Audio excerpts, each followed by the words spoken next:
Hello everyone, welcome back for another video. I think I've realised the reason why a lot of people give up their project cars.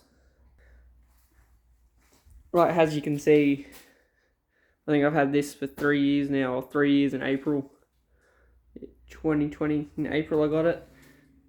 Like, all the chrome bits, like all the little knickknacks and stuff. Like, it just doesn't end, and then you gotta remember, don't break. Like, there's still stuff inside the car, and it's like remembering how to put everything on, making sure you don't lose all the screws and stuff, especially being that this is an old car from like, I think this one's 85. There's like still heaps of stuff inside of it. It's absolutely filthy. And you got like finding parts like the Calais rear tail lights. And then like you gotta make sure you have all the screws for it, all the hardware, and then you got wiring and stuff, which I haven't even got to in this car. So, there either, because you've got motor stuff if your project car doesn't come with the motor. Suspension stuff. Well, this is pretty much everything I need to do, but I still have to get it put in. Cluster. Aftermarket body parts that aren't, well, they aren't necessary. Or yes or no, depending on what you want to do.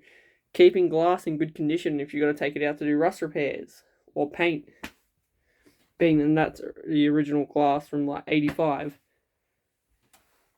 Still more tubs. Other interior bits. Blower motor. Like pistons for motor.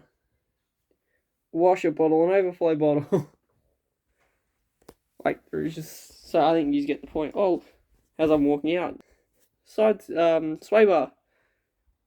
So much stuff that goes into building it, cataloging stuff that you need, and making sure you have absolutely everything.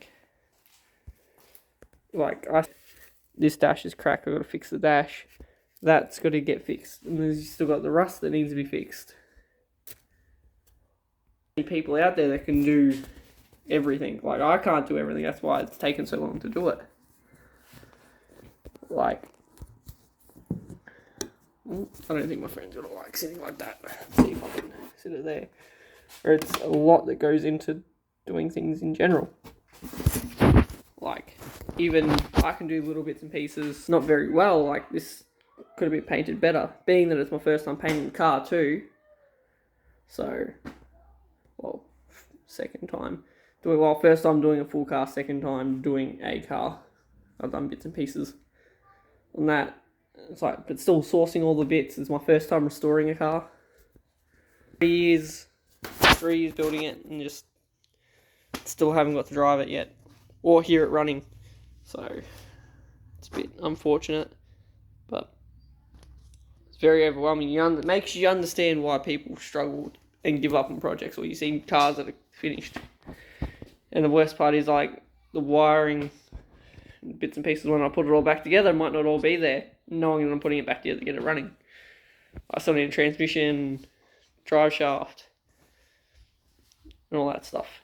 Still got to buy rear springs too, because on a 15, I don't know if you can see that, it's tucking wheel on a 15-inch wheel, so a tucking tyre, almost rim on a 15-inch.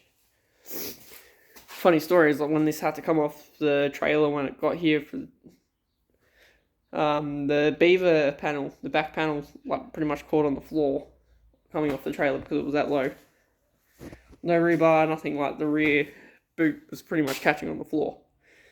But that's another video, guys. Just thought I'd throw it out there real quick and show you all the stuff I've sort of collected for the car over the 3 years to try and get it ready for once the welding and that's finished. I can at least put those back on the car. Then it's just sort the motor and gearbox and wiring out. Peace out, give it a thumbs up, comment below what you want to see. And if you have any tips or any fellow stories about project cars.